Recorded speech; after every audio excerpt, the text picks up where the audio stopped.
Welcome to Westeros Weekly for Season 7, Episode 4, The Spoils of War. What's up? My name is Maude Garrett. Filup Molina. And we kick the episode off with the big question. This is the one you've all been asking at the end of this episode.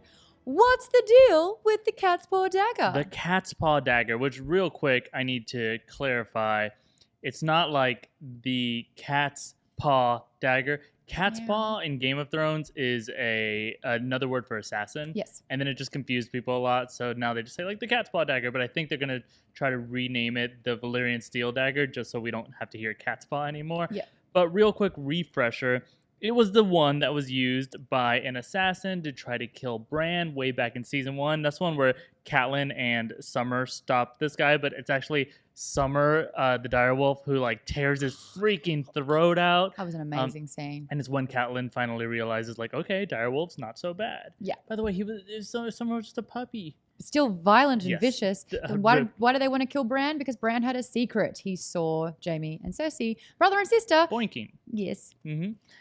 And the reason that the dagger stayed relevant is that was a piece of evidence about who tried to kill Bran. Now, Catelyn and Ned found supposedly that the dagger had not only belonged to Littlefinger, but according to Littlefinger, that he had lost it in a bet to Tyrion. Which means, with that evidence, Catelyn went a little bit ham and she decided to take Tyrion at the inn of the Crossroads, basically doing an arrest on behalf of the Starks, and it escalated in a war. It was super exciting. It's that moment where she's like, if you guys are loyal to me, That was great. House Tully, take this imp.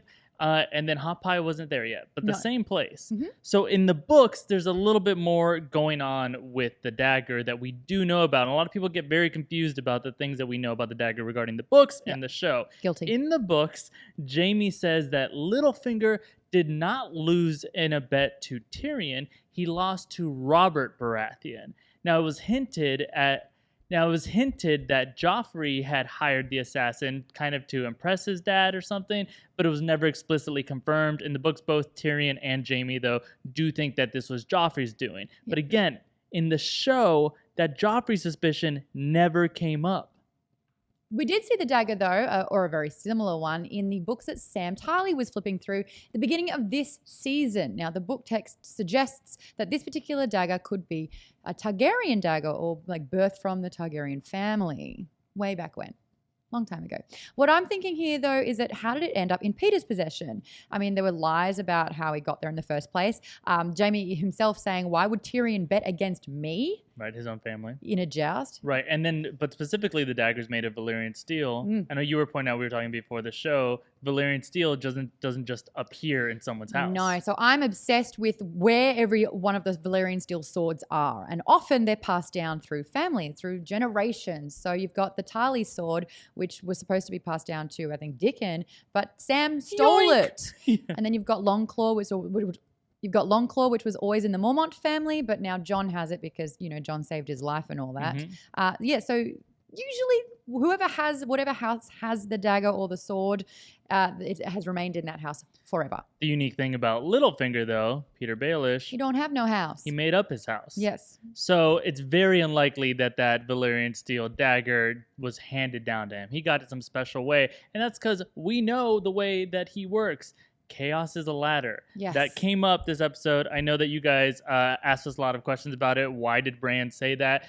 You know that Eric went so into that in the breakdown that's coming out soon. By the way, some of you guys are asking like, oh, am I in the breakdown sometimes? Sometimes it's Eric. What's the deal with that? Eric and I write the breakdowns together every single time. And then if we're both available, we'll both do it. Sometimes we're both very busy, so I do maybe this and some other stuff, and he does that. But don't worry, you're getting every nugget from both of our brains in the breakdown. But that one, I think is going to throw off Peter big time because Peter knows that something that he said in private to Varys in season 3, Bran now knows about it. Yeah. So what does he try to do? He tries to give the dagger. He tries to give it to Bran as like a peace offering. I think he wants more than peace. All right. So the question though right now is that's being brought up by everyone. This is the large whodunit, the big mystery here. Right, because the thing with this dagger is that everyone is vaguely familiar with it, but think about the show from the perspective of a writer, right? You bring up the dagger, you keep mentioning that this dagger's around, and then the concept of who it belonged to, Bran asks him, do you know who this belonged to? And then later he specifically mentions someone very wealthy wanted me dead. And in both of those instances, he's either talking to Littlefinger or about Littlefinger, but kind of went next to that idea when he talked about the person who this dagger belonged to. So that definitely made me feel like, oh, no. They're opening up a big mystery right now of who actually sent this dagger. Bran does know, though. That we can both agree on. Bran knows who. Most likely. He knows the internet. He knows who tried to, he knows who tried to kill him as well. But why isn't he telling anyone? Why isn't he saying, hey, the importance of this dagger is huge because this is, who owns it and this is who tried to kill me?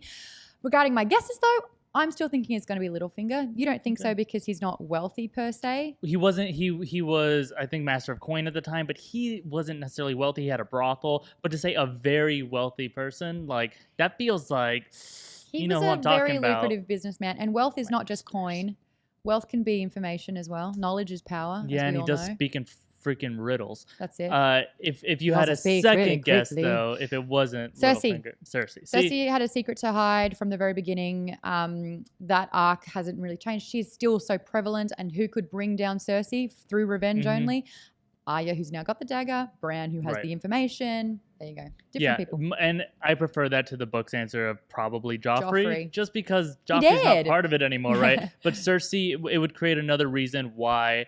Well, here's actually the next part of the question, because people are wondering now the dagger ends up in Arya's hands. Does that mean she's going to use it? If it's Cersei, who is still on her list, then that would be one great motivation to be like, you know what? I'm going to go back to King's Landing, go back to the end of Crossroads, pick up a hot pie, and then jab Cersei in the throat. But it also would kind of make it, you know how there's always like these like poetic kills that she does? Yeah. Especially with the phrase, for instance.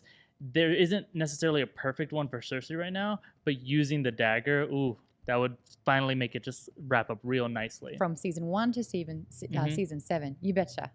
For me, though, I think she's going to use that dagger for sure, but I think she's going to add Peter Baelish to the list when her and Sansa have a good old chat. Where you been the last 6 seasons? Well, Peter sold me to this awful guy called Ramsay Bolton. Who was around Peter at the time? I'm trying to add names to this list. Yeah. And, Peter has seen Arya use this dagger very effectively against Bree, who is supposed to be a huge fighter. Hey, bested the Hound. How, again, symbolic would it be if he sees her with the dagger, knowing that he gave it to Bran, trying to win him over, and he just palmed it straight off to Arya, and then she kills him with it.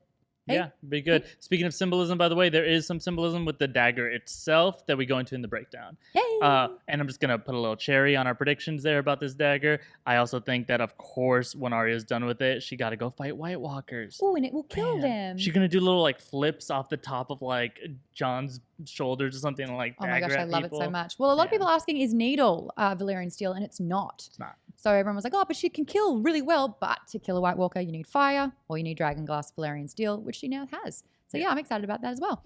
The next thing that we do every single week here on Westeros Weekly, Westeros, is the map check-in. So we figure out where everyone was and where they now are. And we've had a few movements happening, haven't we? Yeah. Well, up north, the only thing to really report is that now we got Bran, Arya, and Sansa, all those Starks having the most awkward reunions back in Winterfell. Oh, not as bad as Mira. Oh my God, that was emotionally devastating. She's gone. She's out. Little sweetie. I'm hoping that she's going back to Frogtown and hang out with her dad, Howland Reed. Yes. And we meet him because Howland Reed was at the Tower of Joy and he also knows the truth about Jon.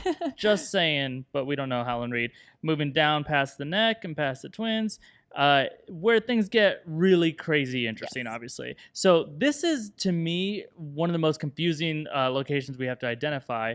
So you can see that the Tarly forces, who have joined up with Jaime and the Lannister forces, who were at Casterly Rock, they abandoned it and they went down and they took Highgarden instead.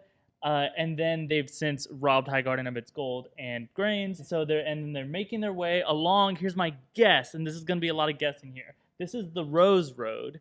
The Rose Road essentially leads from Highgarden up toward King's Landing. Now, they talk a lot about crossing the Blackwater Rush. So we know Blackwater Bay, where Tyrion fought a long time ago, is on the other side of King's Landing. The Blackwater Rush is the river that feeds into the bay. So crossing that would place them right around here, these woods that actually were burned down, I think back in like season 2 or something. Mm-hmm. But that's roughly where we'd be. Here's the fascinating thing about it, though. The Rush actually has a little like inlet that wraps around King's Landing. So my point is, they were crazy close to King's Landing when that happened. And my thing is, Dany not only rocked up with the Dothraki at this battle, but also on a dragon. Now, if she's over here at Dragonstone and then flies the dragon as the crow flies, or the dragon in this case, it goes straight over King's Landing. So all Cersei would have to have done is looked up. But there was a storm rolling in, so who knows? If that happened, by the way, that would have been the vision of the dragon's shadow over King's Landing. Bran had that vision once. That'd be interesting, but I think they would have shown that. But the Dothraki definitely went either on foot, which would be really interesting because that means they very much bypassed King's Landing, or there still are some ships available. So that's a possibility too. Only other thing to point out, while we're kind of just roughly talking about people, a lot of you guys want us to talk about this Missandei theory. Yes. How there's even more to the theory. Go watch last week's episode. You are stoking this fire. What? Fimo reckons that Missandei is a traitor.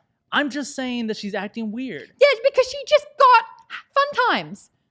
And that makes women go nuts? Yes, because he's no longer there. They finally sealed the deal. I'm going to remind you that Missandei has been around the block a little bit. She's the one that helped Daenerys kind of relax herself. That was in the books only. And if you didn't read the books, you missed out, guys.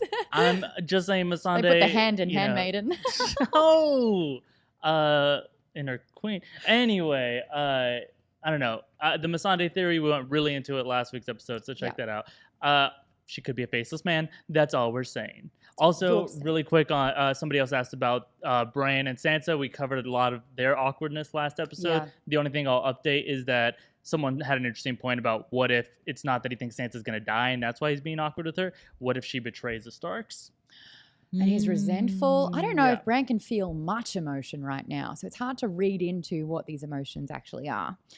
Next, though, we answer your questions. So this happens at the end of every episode. Every time you've seen it, you jump onto Twitter, use that hashtag Westeros Weekly, and then you go, hey guys, this is what I'm thinking. Can you answer? Don't say, hey guys, you'll waste characters. These are very dense questions. That's true. Yeah, just get right to it. This is a YouTube video though, so I had to say, hey guys, at some part. Hey guys. So the first questions come in from Janine DeBean, and she says, so much destruction. I couldn't tell. Did the gold wagon get destroyed? Screwing up Cersei paying back her debt. Hashtag Westeros Weekly. Real quick, my prediction last week was that there were going to be issues with this ride back to King's Landing. So I was right about that. Ding. I thought the gold wasn't going to make it. Same. And that's what you maybe thought in your question. But actually, no. The gold does make it. All of it. Specifically, she's not going to have any issues with paying the gold unless she decides to take the gold back again a second time, but that's a whole other prediction. But Lord Tarly does write up to Jaime and Bronn, and he says, all the gold is safely through the gates of King's Landing. It's getting better. Thank you. Yeah. And so they very much established that the gold has made it through, but that's that whole point about should we whip the stragglers and get them through faster, which, by the way, maybe you should have whipped the stragglers and you'd be inside King's Landing, and then Dany's brilliant plan wouldn't have worked. Yeah, but Jaime said that because he was like, they just fought a really good battle. Let's not whip them. But you just killed them, my man. Yeah, potentially. Though the point actually to make here is that it's not only about the gold, because if you noticed, you were listening or you saw in the wagons, there was a lot of food that was being shipped from Highgarden. And they went and took it from everyone in the area. So we're talking grains, and grains burned up like crazy. And that doesn't seem like such a loss, except when you remember that was a huge part of the plan, a blockade or siege of King's Landing so they could have no food. Because they don't have much, And what they don't know is that winter is here. And Sansa is gruelingly preparing for all this food, and she's making sure everyone's resources come to Winterfell so they can withstand it. Cersei has no idea about this winter. She's not seeing that as a threat at all. They needed that food to survive what is inevitably coming. Right. It's one of those storylines that you never kind of care about as you're learning about them, where it's like, oh no, they're running out of grains. Yeah. But then you get something like, Valley Forge in the American Revolution, which you wouldn't know about actually, but that's fine. But essentially, you run out of food and you run out of soldiers very quickly. Yeah. So everyone's got to eat. What I noticed with this as well, sure, the debt hasn't really been skewed yet, so Cersei is still a threat on that behalf, or in that regard, I should say. But Dany, she's wanting to even the playing field. So without the grains and without that, finally we're seeing the scales tip back a little bit. It's interesting they say even because that's a good reminder. It's not like Dany has some huge amount of food stored somewhere either. She got dragon glass, can't eat it. You can try. No, you got dragons to feed as well, and apparently they like kids and people. Right, and goats. Yeah. So real quick here, just acknowledge while we were talking about Cersei, a lot of you wanted to know about the Golden Company. Eric is going to go way into the Golden Company. We've heard about them before on this show, by the way. Yes, that could, again, uneven the war that we have as well. Question number 2 that we have, this one is from @Bilster227. Hey, who saved Jaime? Was it Bronn or Dickon? So, Westeros Weekly. This is like another one of these heated debates. Like recently I tweeted, what do you put on first, your socks or your pants? And that turned into a huge debate on my Twitter. That's because you wear long socks. I wear long everything. But speaking of Dickons, we thought it could be him based on the fact that he had just rescued Jaime and then also that Bronn seemed to be preoccupied. Yes. So we're going to run you through this again to properly answer this question. So we know that Jaime is riding his steed like a stupid idiot, but I totally get why he's doing it. Do you know why? Because he was, I hate to use the word triggered, but you have to remember he killed the Mad King because the Mad King burning a bunch of people, everyone. right. He sees the dragon, he sees fire everywhere. Psychologically, he's got to kill the queen or the right. king again. It's his daughter, but then also like this would end this entire war right here. Take this girl out. Makes a lot of sense. He's a kingslayer. Yeah, he's also was great at the tourney of the hand in the books. We didn't see that in the show, I'm realizing. But he's essentially jousting his way toward her.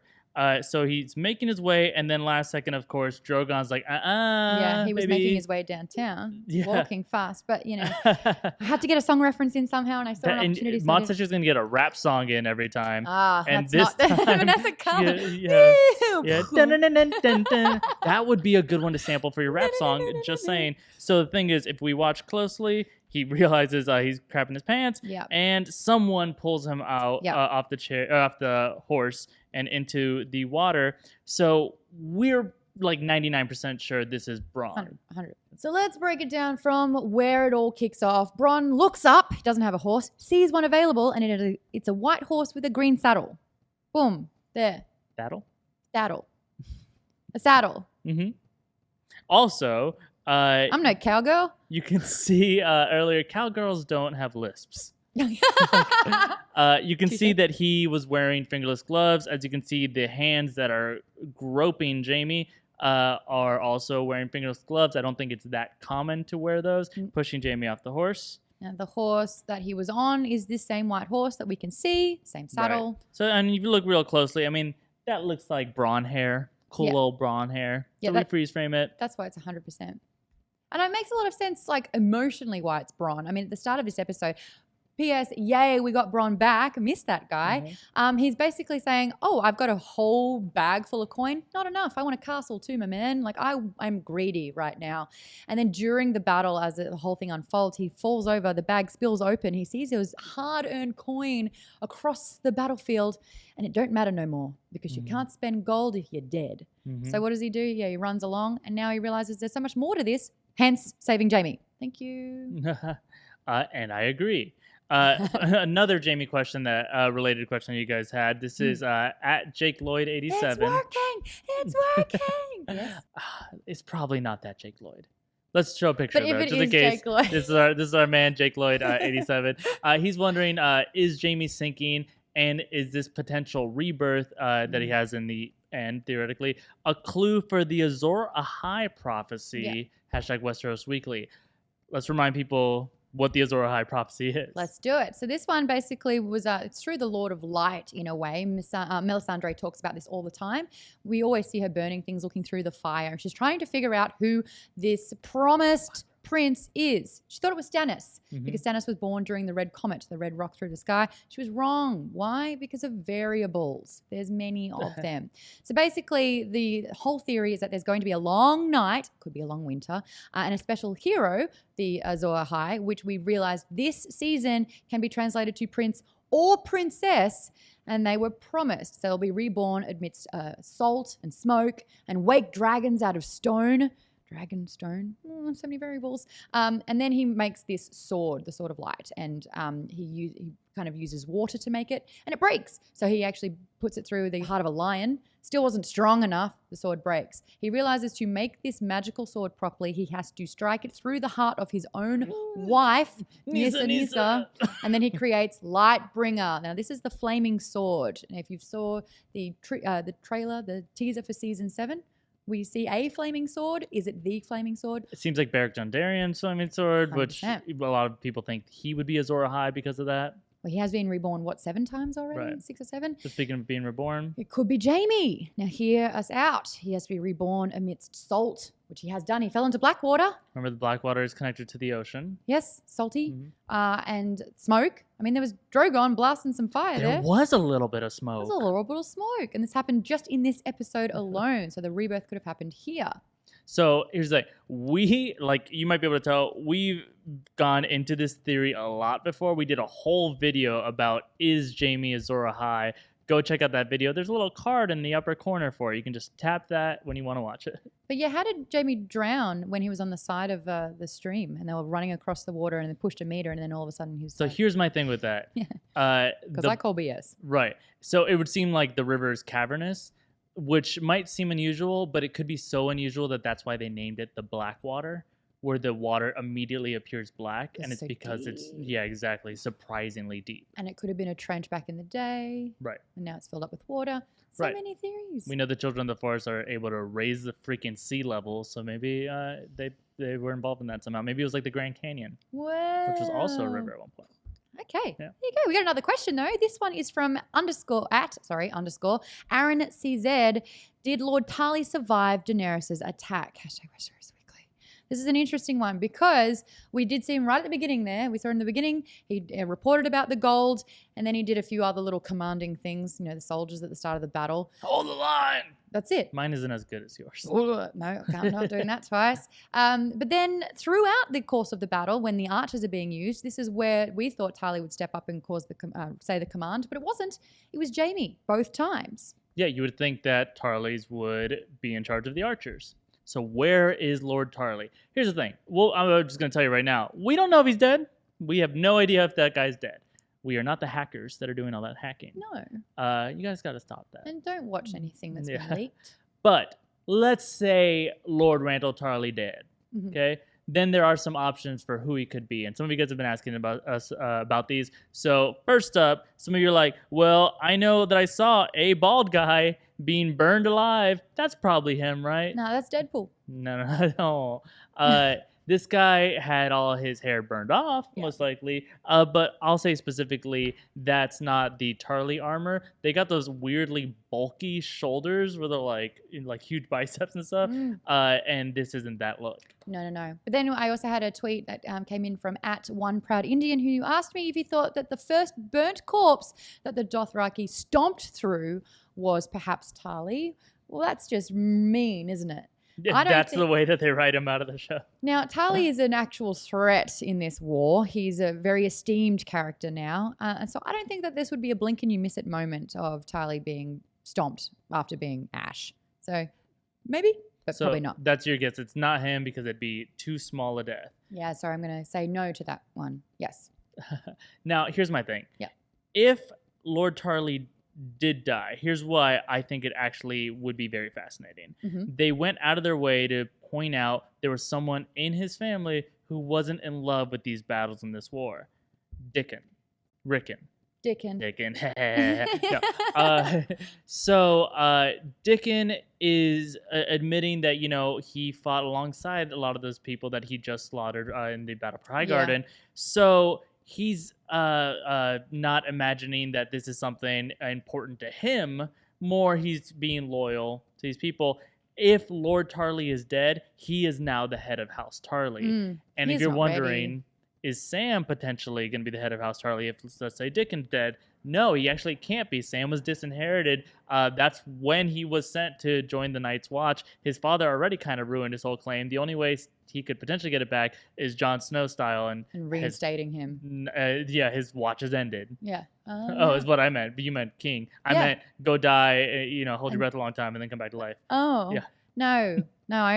John's powerful now. Don't forget that. I guess that's true too, yeah. The next question that we're going to be answering, that is one of yours, is from @SoTorrance. And she says, do you think that Dany's dragons will die in a similar way that their namesake did? Really great question, I think, because we know that in Game of Thrones, names or not having a name is a very big deal. Mm-hmm. So what do you think? Well, this is another one that's like technically impossible for us to answer. We don't know, but I think it's always more fun to say yes. Yeah, let's hypothesize. Yes. Let's say that they died the way that their namesakes died. Mm-hmm. So that works out really nicely. Well, not nicely, terribly, because I look at dragons like they're puppies. Yeah.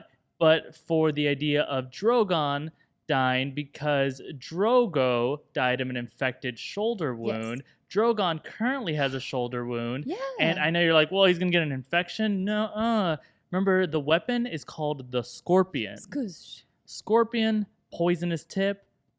And I was asking, do you think Qyburn is capable of poisoning something like this? Yes. Yeah, of course he is. Yes. Dip, dip, dip. So yeah, even if she's pulling it out and everything's fine, that poison could spread. And Drogon, of course, is her favorite, so this would be devastating. Yeah. But the two other dragons, we've got Rhaegar, Rhaegal, who was named after Rhaegar, right? That's it. Just little slight differences here. Yeah. And Rhaegar is Jon's dad. Yeah. Yeah. Anyway, he died by getting hit in the chest with Robert Baratheon's warhammer. So basically, blunt force trauma to the chest. Rubies and jewels went everywhere. Now, let's just hypothesize here and say that one of these dragons is going to turn into an ice dragon and the Night King is going to raise it and ride it. Because just that's a hypothesis, a very specific one. We all know what a dragon is A, going to die, or B, be turned into an ice dragon. So say it's this one. What if it gets shattered by another Baratheon hammer? And there is still a Baratheon going around who could make something like that. Gendry, he's a blacksmith. He's got big enough arms from 4 seasons of rowing that he could carry something like that efficiently. I think that's an awesome idea. Gendry is just like a little mini Robert Baratheon. Because we never saw Robert Baratheon in his prime on the show. It'd be really cool to see that. The only thing with the ice dragon theory is that they're not made of ice, right? It might just be like, bone. Ow! Well, there could be like a bone dragon. But if it's made of Valyrian steel, it could explode. We don't know. Don't wreck this from me. There have been spoilers that Gendry will be coming back soon to Game of Thrones, that we have not seen the end of his watch. Mm-hmm. We'll be watching his end. Whoa. All right, let's move on to the last dragon who is named after Viserys. Yes, Viserion. Now, Viserion, named after Viserys, her brother was killed in season 1 by Khal Drogo. He basically melted up some gold and then poured it all over his head, giving him a gift. A golden crown. Yeah. That would suck so bad to smell your skull melting. It's like when you're using the curling iron and you burn your head a little, which I know about. So how would this in turn kill Viserion if it's in the same vein? So this one is tough, right? It's like, they dunk Viserion's head into boiling gold. No, the closest we can guess is if we get metaphorical gold crowns. The Lannisters, so the king Cersei or queen is potentially, or someone like that, is responsible for the death of Viserion. But that's saying that all 3 of these dragons are going to die, which they're not. So don't touch our babies. I can't have it. No. But this is, again, just spitballing. So there you go. Then we move on now to the part of the show that we love because you guys helped make it happen as well. It is called the Power Rankings. So at the end of every single episode, at New Rockstars, we'll put up a link to a poll which you can vote in. Then we collate all the votes and we basically figure out who you think is the strongest game player in this particular episode. My favorite thing is that they're never the same. Week to week, if there's anyone could be up for grabs to win this thing, and we've only had different winners, I think, every single time. Nothing's been too consistent, and this week is very different altogether. Someone who you wouldn't expect to have some political influence, but we'll talk about why. Number 3. Coming in at 5.2%, it's Bran Stark. Bran Stark. The average of all the Beatles into one person right now. Why do you think people voted for Bran? Because he has all of the knowledge. The only problem is he can't communicate it yet, or he just ran out of F's to give. But the thing is, as soon as you tap into this wealth of knowledge, he knows about Peter Baelish. He knows about conversations. He knows about secrets. And that can be very important, especially in war. Right, exactly. So on that exact line of knowing about Peter, knowing about the secrets of going on in the war, and then catching Peter off guard, that means that he's got more political influence than Littlefinger does. And Littlefinger's the guy who can see everything, consider every option. He did not consider this option, no. right? And actually, in the couple of last episodes, we're seeing people who are shocked for the first time. Varys was shocked by Melisandre's words for the very first time, and now, Peter in this instance. But next episode, who knows, maybe Bran Stark can predict how the White Walkers are going to come through. That is information that could save everyone. Moving into number 2 position at 12.9%. Finally, we've got Jon Snow. Now, there's reasons for this one as well. So it's an interesting one because Jon wasn't so active except for drawing his cave drawings this episode. Bringing girls into caves. Yeah. I know what's going down. In terms of influencing, though, you do really have to think about what happened in those moments right there on the beach. Daenerys has her trusted advisors. By the way, she keeps saying that Missandei is her most trusted advisor. It would make a lot of sense if she's a bad guy. But she's listening to Tyrion's advice when it comes to the strategy of war, and it's not working. Yeah, but she's kind of like, I don't want to hear it from Tyrion anymore. And so who does she want to hear it from? Straight out the King of the North. Straight out of the direwolf's mouth. And she's like, what should I do? And he makes such a great point. The one thing that Cersei is using against Daenerys is reputation. And she needs to keep hers intact. And she's struggling with that at the moment. So she did take it on board. He said, don't burn King's Landing. She didn't. She just burned everything else. Right. No, which was a brilliant plan, by the by.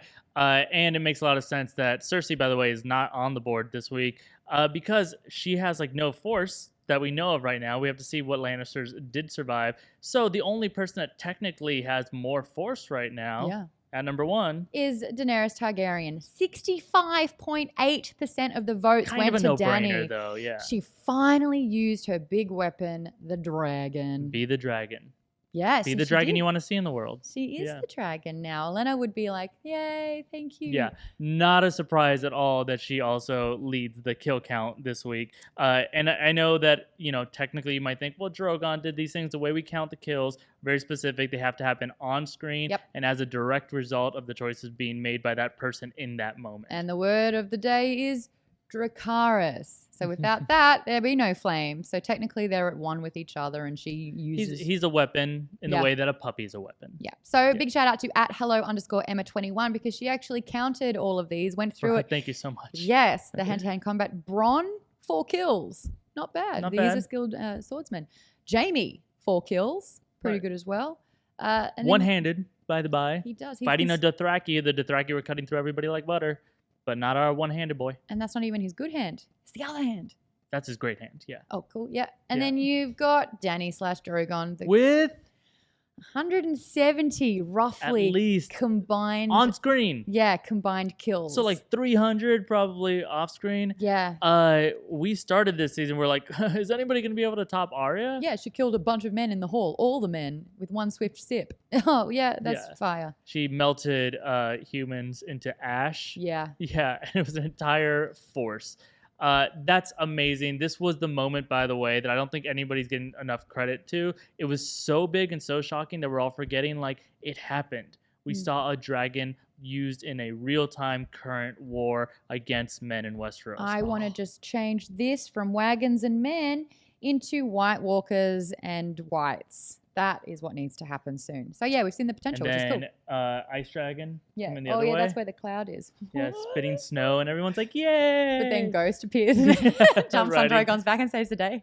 Speaking of, you guys did what we asked, and you put Ghost. Someone even taped Ghost to the back of Drogon. Watch us at the end of this video under our end card. You'll see all of your artwork. True. They are so amazing. We will also request from you more artwork. Yeah. And it'll be the end of next week's video. And this, I mean, you're the one that wants it so bad. Okay, so yeah, basically the art that you're drawing for me are all my fantasies that probably won't happen, but I want them to come true. So this time, if Gendry does come back, fingers crossed, after 3.5 seasons of rowing, was it 3.5? Yeah, about that. He's now back, could have a giant hammer with him. Could we see that maybe? Yeah, what's Gendry's epic re-entry into the Game of Thrones? Now remember, he hasn't really been anywhere where he could groom or shave. Is he just a young Barath, like Robert? Stop hinting that you want him to have like a stubble and stuff and just things you find attractive. All right, let's get on to next week's episode. Yes, we got a small little teaser. Let's check out what happens in it and then predict things. You can predict things too in the comments. I'm not here to murder. Bend the knee and join me. Or refuse and die. You need to find a way to make her listen. Whatever stands in our way, we will defeat it. Bran saw the Night King and his army marching towards Eastwatch. Bad things are coming. Alrighty, prediction time. My first thing that I want to bring up is my parallel viewpoint that Daenerys Targaryen is now Lord Palpatine / Sidious because her overconfidence is her weakness and she only works in absolutes, which we've seen here. I don't want to kill anyone, but if you don't bend that knee, you're dead. That's scary. So she's going into a tyrannical point of view, which is scary. And that worries me. And then we saw a lot of White Walkers. So yeah, the episode next week is called Eastwatch, which is where they've all been predicted going, which was what they saw in, which was what Hound saw in the fire. What was the episode before that? What was it going to be called? So the episode actually was originally going to be called next week's episode Blood of the Dragon, which to me was like, ooh, Targaryen lineage episode. Oh, yeah. But no, they're still in with that sexual chemistry. It's fine. Aunt and nephew, like everybody does that. Anyway, they changed the name last second to Eastwatch. Yep. So that's what you think we're going to see. 100%. A lot of it. Maybe Jorah goes back to Dany as well and becomes a dragon rider. Who knows? Maude, do you remember who is at Eastwatch? Yes, my Flamebeard, Tormund. Yes, Tormund Flamebeard, Giant's Bane. Yeah. Man.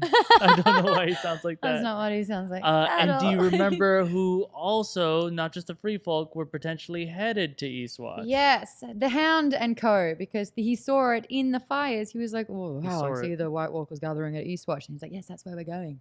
Yep. We've got to go there. We've got a purpose. So, ooh, that could be another crazy great battle right after this other crazy great battle. We got to watch. My prediction, by the way, real simple. A lot of you think that Jaime's talking to Cersei in that scene where she's like, we'll take care of anything. I don't think so. I don't think Jaime's back. I don't think Bronn's back. I think they're captured. Jaime's captured again. Yeah, and I think that's going to be really interesting to see how that F's with the power dynamic. Yeah. That's what I'm hoping for at least. But those are our predictions. Euron's totally going to climb on in with Jaime out of the picture. Ew, gross. Yeah, Jaime, yeah, you're on fire. There you go. Don't forget, if you do want to get involved with this show, hashtag Westeros Weekly. That's where we collate all of your tweets. You need that hashtag to increase your chances of getting on the show. My name is Maude Garrett. If you want to find out about more, more about me, Maude is my name. Well done. I tried to cover up. Google it. It's what she said. Google Maude. See what comes up. But check out Geek Bomb on YouTube as well and give that a subscribe if you'd like. Yeah. What about you? And I'm Filup Molina. You know me. Still the same old G. What if they don't? What if this is the first time they're watching? Then hit me up at Fimo on Twitter and we'll have a conversation about everything and anything. Probably Game of Thrones related. What if it's like the anything of Game of Thrones? Like, what move do you reckon Jon's going to use in the cave first? Is there a wink in the tweet? I need to All right. Thanks so much, guys. We'll see you next week. Make sure to watch that breakdown. Comes out real soon. Bye-bye. Bye-bye.